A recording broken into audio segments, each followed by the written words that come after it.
Bon matin, Mosaïque. Bon vendredi matin. J'espère que vous allez bien. On poursuit nos discussions avec des gens de Mosaïque ce matin. Nous avons Marc-André et Laura avec nous. Bon matin. Comment ça va? Ça va bien? Je suis en vacances. On est vendredi. Yeah! Ouais, c'est ça. C'est ça. Ouais, c'est ça. Présentement, c'est ça. Vacances, c'est toujours relatif. Dans les circonstances, mais tant mieux si vous êtes, c'est vendredi, on est en congé. Exact. Fantastique. Alors, je vais vous laisser vous présenter peut-être pour ceux qui vous connaissent pas à la maison. Vas-y.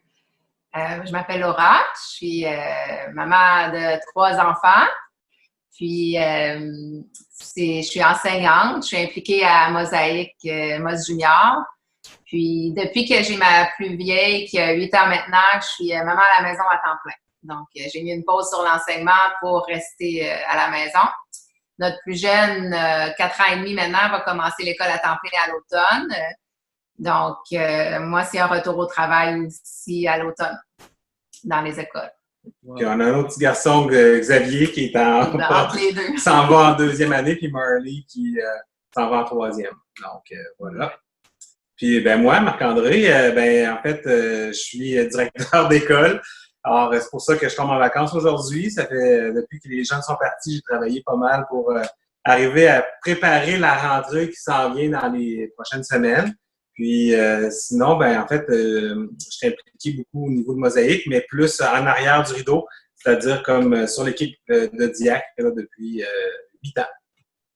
Oui, et tu es le trésorier depuis quelques années, c'est important. C'est toi qui tiens les finances. Oui, c'est très important. Et on est très, très reconnaissant pour tout ce que vous faites à l'Église, pour toute votre implication. Comme je me pose la question à chaque personne, un peu comment vous avez vécu ça. C'est certain que, il y a eu, j'imagine, un peu de télétravail. Il y a aussi, jeunes enfants à la maison. Pour moi, je lève mon chapeau à toutes les familles de jeunes enfants à la maison pendant la pandémie. Pour moi, ça fait partie de mes héros parce que c'est pas nécessairement quelque chose d'évident de essayer de contenir des jeunes enfants dans les mêmes pièces pendant 2-3 mois. Là. Donc, c'est ça. Fait que comment vous avez vécu ça, vous, en tant que famille? En fait, moi, mon cerveau a eu de la misère au début du confinement à faire en sorte que tu es à la maison toute la journée, mais il faut que tu travailles toute la journée dans tes choses de travail normal. Donc, ça m'arrivait de travailler le soir, les fins de semaine, mais jamais dans le jour, la semaine. Donc, ça a été difficile pour moi. Mais heureusement, Laura, elle m'a donné un solide coup de main là, parce que c'est sûr, je suis un cadre dans la vie. Là, donc, je devais être très disponible pour mes occupations professionnelles. Donc, une petite 2 semaines plus dures. Après ça, on a été capable de trouver une structure. Puis, ça s'est bien fait. Mais on est chanceux. On a une belle maison. On a de l'espace. On a un super terrain de montagne en arrière. Donc, on pouvait mettre les enfants dehors. Là. Ouais, surtout que c'est mis à faire beau. C'est fantastique pour ça. Oui. Toi, comment tu as vécu ça, Laura? C'est sûr que moi, j'avais moins de responsabilités que Marc-André, fait que j'ai vécu ça vraiment différemment, quasiment comme un cadeau, là, je te dirais, parce que c'est du super beau temps avec les enfants. On a fait l'école à la maison, ça a bien été. Je suis enseignante à base, fait que j'avais déjà du matériel chez nous. On avait une bonne situation pour passer à travers ça. Puis, j'ai aimé ça. Marc-André, le temps qu'il a fait, le premier bout, il était à la maison. Puis, c'était le fun. Les enfants, ils ont vraiment aimé ça. On le voyait pas beaucoup, mais il était là pour le dîner, il était là pour le souper. Fait que c'était un beau premier mois, je pense, que tu étais à la maison. Après ça, il est retourné au travail. Les enfants, ils sont restés à la maison avec moi. On a continué l'école à la maison, mais ils s'ennuyaient un peu de leur père. Ce moment-là, il était précieux. Puis, l'école, ça a bien été aussi. Oups, on vous a perdu, les amis. Oh. On est de retour, excusez-moi. On est en demande. Le téléphone sonnait. Donc, j'ai raccroché. Oui, c'est ça. Les joies de la technologie. Sinon, ben, justement, comme tu as mentionné, Marc, que tu es directeur d'école. C'est que dans les dernières semaines, c'était un petit peu la gestion de semi-chaos, là, dans le sens où la réouverture s'est précipitée des écoles, les nouvelles mesures, puis là, une nouvelle rentrée qui s'en vient. Là. Il y a beaucoup de... Comment tu as vécu ça au travail? Ben, en fait, j'ai plusieurs fois été interpellé par les journalistes. Puis j'ai fait là, quelques reportages sur les mesures sanitaires, le déconfinement, le retour à l'école. Ça a été des semaines très demandantes, autant physiquement que psychologiquement, mais une chance que ben, on s'aime, Laura et moi, ça m'a permis d'avoir quand même une stabilité à ce niveau-là. C'est pas facile là, de vivre ça pour personne. Donc, tu sais, le but quand t'es directeur d'école, c'est le fait d'être chrétien, c'est que tu portes aucun jugement sur les personnes, puis ça aide, tu as un cœur aussi pour ton prochain, donc ça vient plus facile quand on est devant l'adversité à tous les jours. Puis, tu sais, c'est des occasions de jugement multiples, là, quand on déconfine, puis là, ben, tel enfant, il est là, il est pas là, tout ça. Donc, on ne sait pas ce qui se passe dans les maisons actuellement, puis tout ce qu'on doit faire, c'est se comporter comme on aimerait que les gens se comportent avec nous, finalement. Donc, ça m'a beaucoup aidé. Mais il y a quand même eu une fatigue, là, Christian, là, pour être honnête. Là. Ben, même chose pour toi. Je pense que tout le monde a vécu ça là, de façon assez intense. Là. Fait que, c'est ça. Ouais, c'est beaucoup d'adaptation en peu de temps, c'est ça le truc. Il y a peut-être, dépendamment du travail qu'on fait, des fois, il y a certains travails peut-être qui ont demandé moins d'adaptation, d'autres plus, mais ça a été... et ça l'est encore, là, dans le sens qu'on on est loin d'être passé à travers tout ça, puis de savoir, tu sais, à chaque semaine, les mesures changent. Même pour nous, à l'Église, on se prépare dans un retour graduel, puis on va voir les changements, mais à chaque semaine, on a des nouvelles informations qui changent la donne un peu. Donc, on essaye d'avoir un peu le meilleur de tout ça pour être capable de, lorsqu'on va retourner, on espère début septembre faire un vrai retour à l'Église avec des gens, pas juste enregistrer live, mais avant ça, d'avoir justement d'être le plus certain possible de dire, OK, qu'est-ce qu'on peut faire pour le mieux, pour que ce soit sécuritaire, mais que ce soit également plaisant pour tout le monde aussi. Là, on veut pas, on veut que ce soit une belle expérience compte tenu quand même de la réalité actuelle. Oui.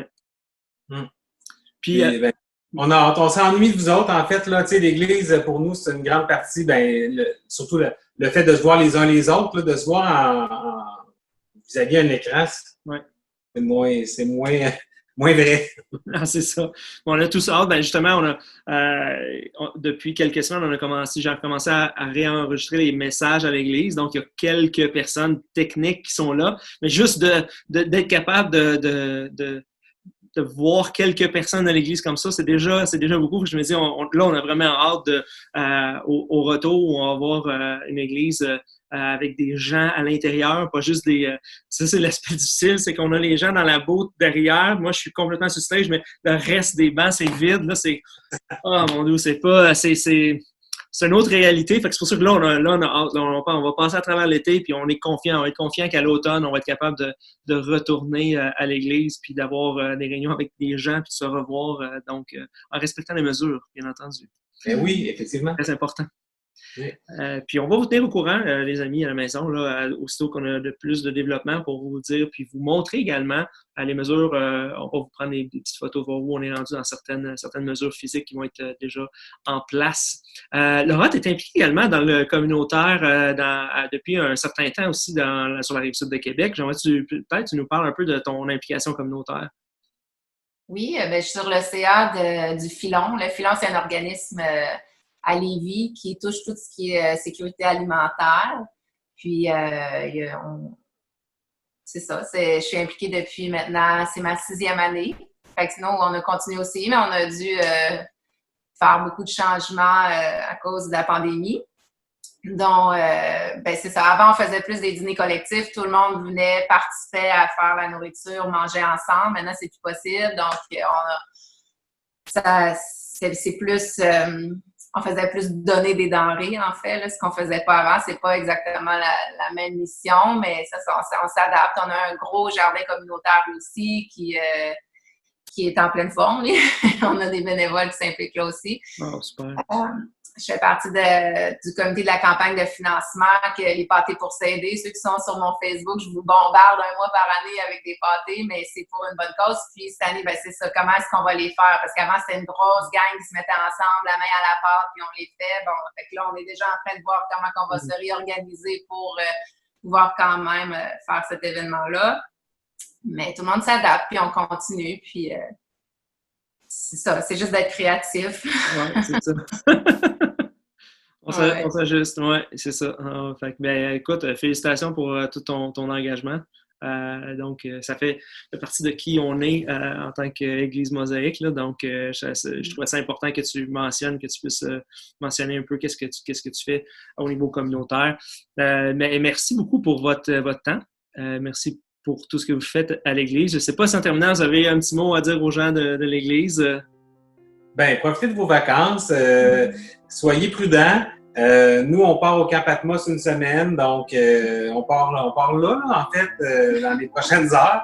Puis on a vraiment hâte.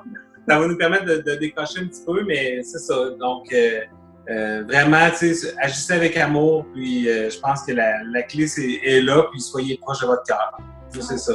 Moi, je voudrais dire merci, Christian et Caroline, parce que vous avez été là depuis le début avec Constance. Puis nous, c'est ça, j'ai pas toujours été fidèle à tes... là, je commence à l'écouter sur Spotify.